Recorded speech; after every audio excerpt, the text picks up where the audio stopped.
Welcome, everybody. This week, Mark and I sit down and we have a conversation about the natural health movement. And Mark talks about this magic pill that solves all of our world's problems, so make sure you check it out.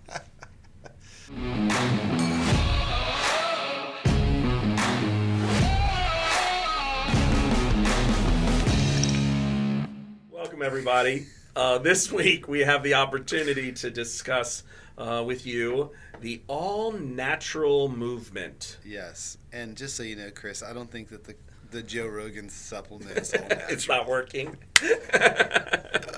For those of you that didn't see, there was a blooper that just occurred like 30 seconds ago. Right after we finished up a conversation about Chris being on this funky new brain substitute from Joe Rogan that's probably full of ayahuasca, and you're actually tripping balls right now. That's probably it. I'm going crazy. Oh, man. So all-natural movement, that used to be associated with X-Lax. But what is an all-natural movement, Mark? That's not all natural. That's supplemental. It was a bad joke, sorry. So, we dove into this conversation in our planning session, and I think this is the world as I see it, which is take it for whatever you want, but I think that we're headed in a direction, and there may be another topic to tune into here, especially when it comes to folks that are middle class or above.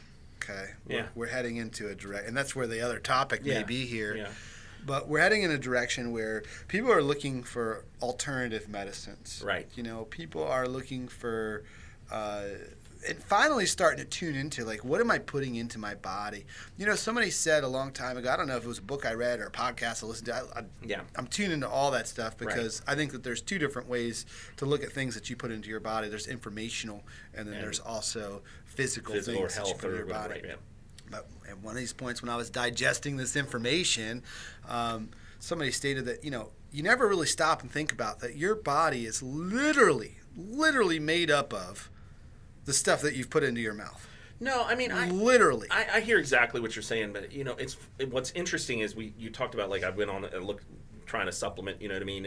And the minute you do that, you know how you get all your news feeds and all that stuff? Yeah. There literally is 100 million natural supplements for everything out there. Yeah. Right? And so part of me, like, you mentioned a story, and I hope you can share it about someone. You don't have to say the name, but it's someone who was going through cancer, and that's a great story. And we had Juice Buzz on here a few weeks ago, and some of the health benefits of the all natural stuff are real, man. I truly believe they're real because if you're putting something in naturally, it's got to be better for you than something that's made out of motor oil. You know what I mean? Like, right, or something that has like a million syllables that you can't pronounce that was created in a lab somewhere. I think that each form of medicine has its purpose, but I think when there's so many different pieces of the puzzle here. First of all, we know that there's big money in medicine, right? Yeah.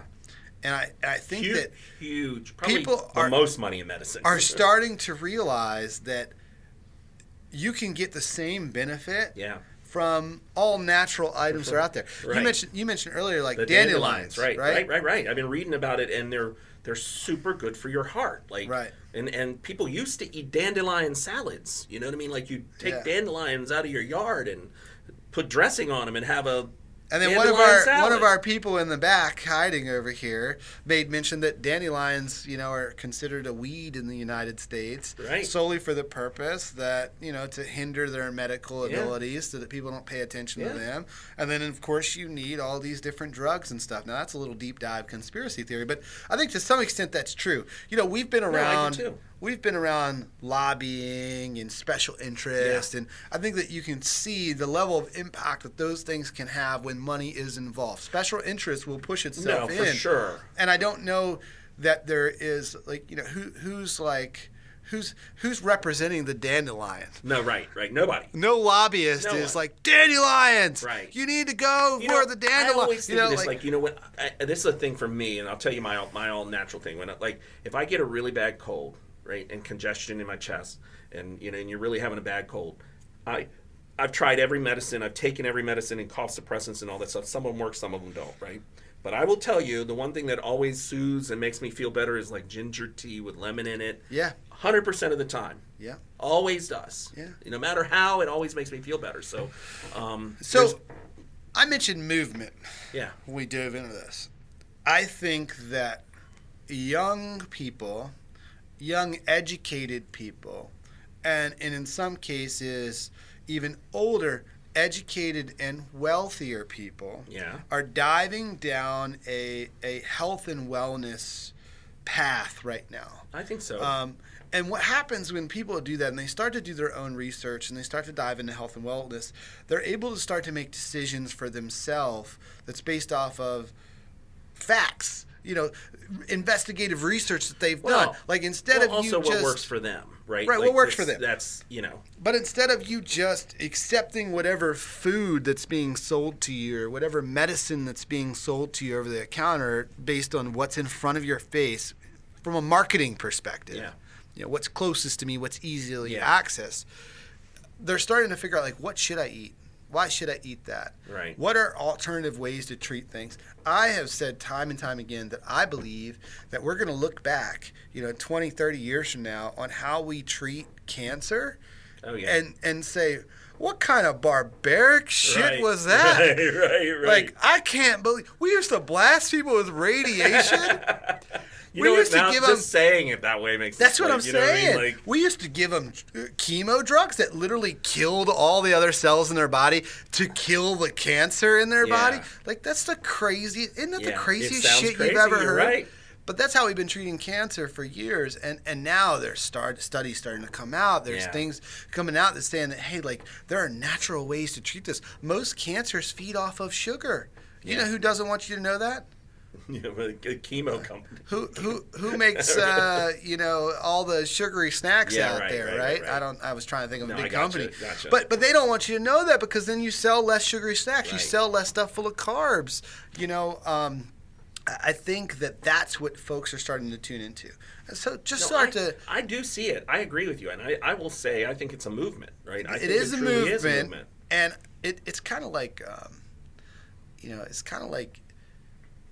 business. There's all these secrets in business, right? Secrets of how to run a business. And for a long time in human history, like, you didn't have access to that information unless you were wealthy enough to have access to it. I think that we're coming into an age where the people who are wealthy especially are looking into how can I live longer? How can I feel better? How can I be healthier? Because they're not like, how do I survive? You know what I mean? What's funny is years ago there was a movie out, and I can't remember. I don't remember much about it, but it was based on the Kellogg's cereal guy, and he used to have these health camps and things that were all natural, and you would and you think about some of the stuff that they made it as a joke, the things that they were doing for them all natural. Right. In hindsight, you're like, wow, maybe there was some truth to that. I mentioned to you, so I listened to Ed Mylett. Yes. And on his podcast that came out today, actually, there was a young lady who had gotten diagnosed with cancer, and she's talking about her journey based on her needs. This is her. I'm giving the same disclaimer that Ed gave in his, like, got it. Yeah. This is for her, not necessarily for you. Disclaimer, disclaimer, right? Right. But she talks about her journey where, she went to 8 different oncologists. Most of them told her that she needed to do chemo or she was going to die in 6 months. Well, that 6-month time frame ended last October. She still currently feels great. She did have surgery. She had part of her colon removed. Yeah. And then she's been on this journey of finding a way to heal her body naturally, right? Yeah. And I say that because some things aren't necessarily natural, like red light therapy or ozone treatments. She's doing these alternative treatments. That's the alternative medicine treatments that don't involve killing all the cells in her body. Right. And part of her argument is that, look, a lot of money is made on chemo drugs. They're very expensive. Yeah. It's a big market, and this is what's been shoved down the throats of all these doctors for a long period of time. And do you think there's like complacency in that? Do you think and I'm not trying to throw doctors under the bus here, but do you think there's some I always feel like that innovative urge is just missing in some of those fields, I don't know, maybe I'm wrong. I think I think that it's like valid. this is how you fix this problem. this is how we've always fixed this. This is how we've always fixed this problem. Is there a better way to fix that problem? That's the question, you know. And is it a natural way? Is it a supplement? Is there some things that you can try to make things different? I think that is evident in all businesses. Yeah, you're right. You know, all industries, not businesses, right. All industries. Industries, yeah, you're right. I think that there's probably less innovation today than there was 100 years ago. Because 100 years ago, it's very evident that the current solution to the problem wasn't the greatest, right? You know, it's like, you know. I mean, you know, you always think of the technology and the advancements in science and those sorts of things, and you always think they're good, but the question is if they're rooted in science or if they're rooted in natural solutions, you know. I mean, I would think of the Native Americans, and they would use this herb to cure this or that. You know they what did I mean? For a long time. Right. You know, ancient civilizations, ancient Chinese, like they believe things about certain things that, you know, we're just now finding out that dandelions, for example, yeah, I mean, I read something the other day, like, you know, to increase circulation in your feet, you put cayenne pepper on a thing, and it's actually proven it actually does something, you know. They can scan it with the science and figure it out. That's the interesting thing, and this is where I think it further extends our conversation, is that a lot of those studies do exist that support alternative, all-natural ways of treating things, but they're not nearly as publicized as take this drug. Yeah, or eat this Twinkie. Eat this Twinkie, right? A lot more money spent on eat this Twinkie versus put cayenne pepper on your feet. That's what I'm saying. That's what I'm saying, right? But I think that people are starting to get educated. They're starting to move towards natural things. And I've heard, like, if you listen to podcasts or do any reading in the health and wellness space, there's some very weird, unconventional stuff out there. No, I've seen some stuff out there. It's crazy. Have you heard anything about the gut biome? No. So I'm really big. I'm really big on gut health right now. Right. So it's something that I've heard come up, and the thing is, so I try to listen to all different things and taking information subjectively. And I started on a health journey mainly because my wife has been on a health journey. Yeah. And part of that has been drinking less alcohol. Right. Right. And I found out that alcohol kills your gut biome. It actually hurts your gut bacteria. Right. Yeah. And there are trillions of bacteria that live in your body that actually, without them, you would die. You would not be able to live. Totally, So, you know, I drink a lot of probiotic stuff and pour that stuff in. Well, I listened to this one podcast, and I've never done this, okay? I want people to, just because I've heard this stuff and I'm sharing it. Is this the coffee conversation again? No, I'm going weirder than that. Oh, weirder than that. Weirder than that. We're going to get to the coffee conversation. This is even weirder than that. And for sensitive ears, no, but so they're talking about you can actually transplant other people's gut biome, gut makeup of bacteria into your own gut, right? How the hell do you do that? I don't know if I want to know. You don't want to know. I don't want to know. But that's exactly why I don't want to know. But athletes, for example, you know, Tom Brady, LeBron James, these guys have incredible gut biomes that are pretty insane. No, because these are not genetic. Yeah, I'm just curious. Your body does not produce these organisms. Got it. You introduce them. They are introduced into your body. And there's a lot of science around that stuff right now, so it's something to look at. There's a ton of probiotics. But the gross thing, I'll share it because it's funny and it's weird. Okay. So apparently there are companies out there that are extracting the microorganisms from the gut biome from celebrities. From a healthy gut. A healthy gut, you know, like LeBron James, which comes from their poop. Yeah, okay, that's what I thought. Yeah. And they put it in pills. Oh, no. And then you can take it. And then it literally plants a seed that transplants that gut biome into your body. I don't know that I would ever do that. I just want you to know that I'm doing the intro on this episode. Bring it. But look, don't throw me under the bus. I won't. I'm just sharing some stuff that I think is crazy, right? But so the other thing that we talked about earlier, so going back to the lady who's going through the treatment. So they told her that she was going to die in October. You know, it's now July, almost August, and she's still alive. And she has a great quality of life. That's awesome. Now, granted, she's still going through her own versions of treatments with the natural stuff. That's also good for her health, mental health too, because she's physically in a better place, probably. And that's exactly what she said. And so, what does it hurt? The doctors argue with her. They were like, you can either go do chemo right now, or you're going to die in a few months. In 6 months. And they were like, you need chemo now. You have to act now. And it just wasn't true. Right. And it, not to their... No, I mean, again, to their detriment, her story. It's her story, and it's so not everybody. It may not have. It may not be the same for other people. Exactly, but for her it was. But I think this is not the first time I've heard a similar story. No, I've heard them too, for sure. There are studies that come out that you can shrink cancerous tumors with water fasts. A week to 30-day water fast supervised by a doctor. Yeah. So you can you drink nothing but water, you do not eat, and then you take supplements to support your body, and you actually starve cancer cells. It's actually clinically proven as well that we all have cancerous cells in our body every day.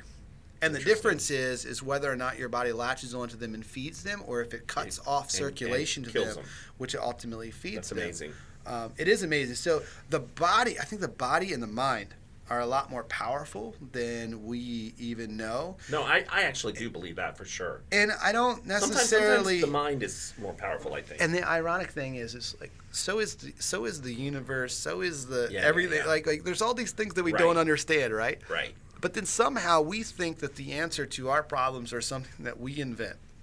Yeah. Isn't that crazy? I totally get that. So we're going to invent this product by mixing stuff together that's going to be the thing that fixes us.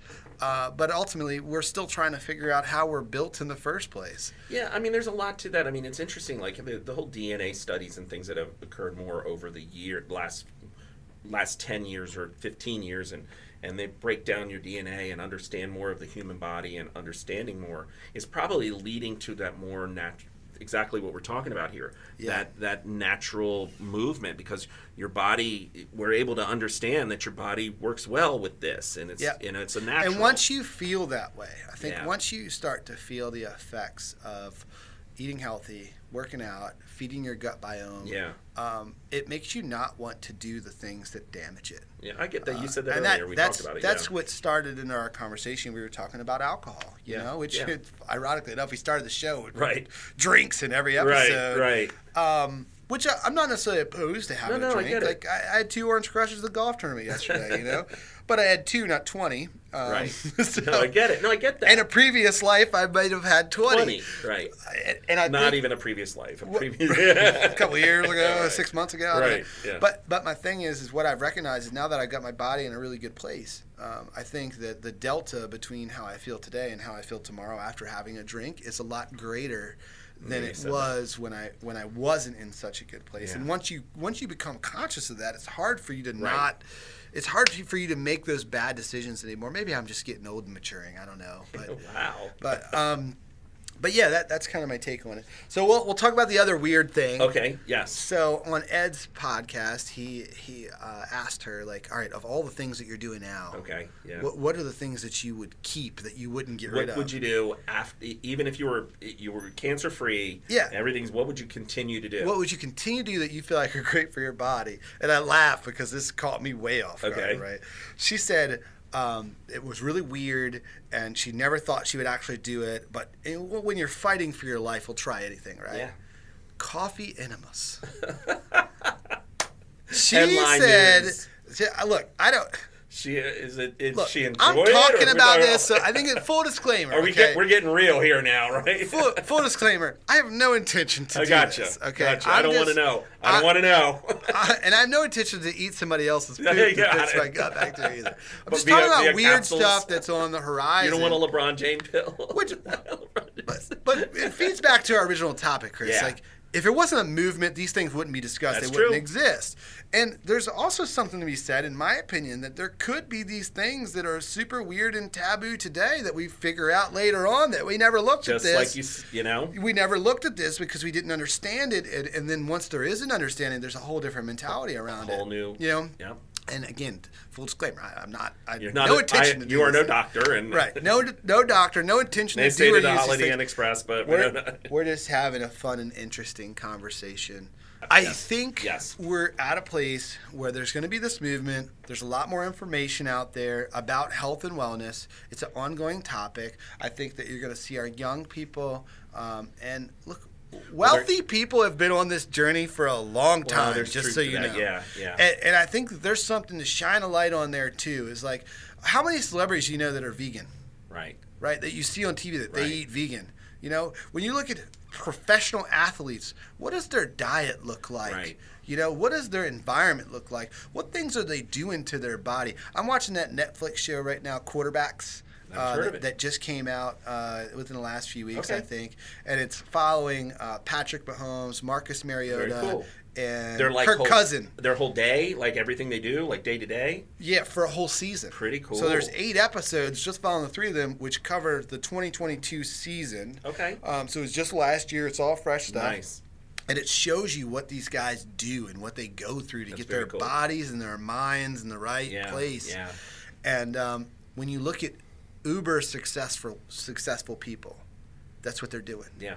They're pouring into their minds and their bodies all the time.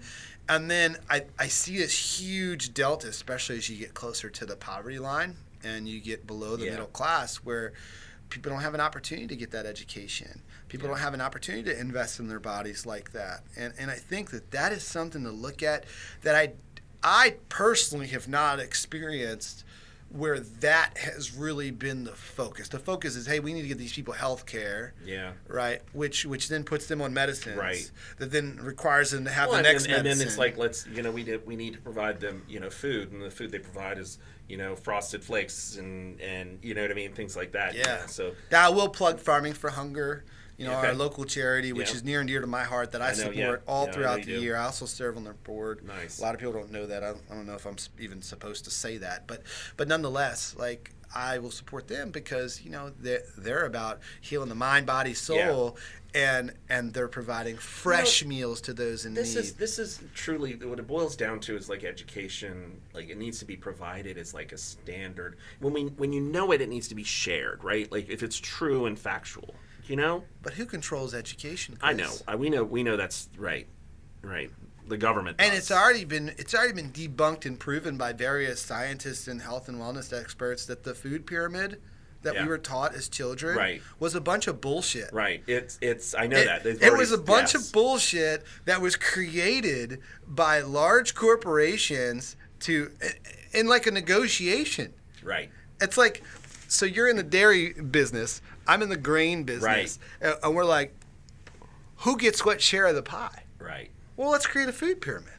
Right. You get this much, you get this much, you get this much. That's interesting. Yeah. Right? This is what you should eat, everybody. You have to have a balanced diet with all these things. Complete bullshit. Right. Just like 3 meals a day. Right. No, it's the same thing. You don't have to have 3 meals a day. You could have 2 meals a day. Right. It's all about calories and how you introduce them into your body. Right. Well, this is definitely like honestly, I feel like every time we start talking on something like this, I feel like we can talk for like hours about it. Like, it's fascinating to me. I feel like it's weird because we're just a couple realtors. I know, we're just talking about it, and we just talked about the health movement. We have nothing. I'm not a health expert. I mean, look, me either, but but I am on that journey, and it's fun to share that stuff. I think that that's a big thing that's important to me these days, is like, I think we all have thoughts and we all have ideas and we all learn different things. Yeah. And I think the world has gotten to a place where people don't talk to each other as much and they don't share their ideas. And to finish that up, you're right. The other part of that worries me sometimes is when you have one person who is on that journey and they're uber successful at it and they want to share it with everyone. Everyone else looks at them and goes, "Oh, here comes the loony one who's trying to tell you about that." Here's the crazy person, right? You know what I mean by that? And so I think everyone's journey is different. Number one, and but having an open mind maybe is what we really need to do. All people need to have an open mind. Anyway, well, with that, we'll wrap it up. Interesting conversation. Mark, and I guess we'll see you next week.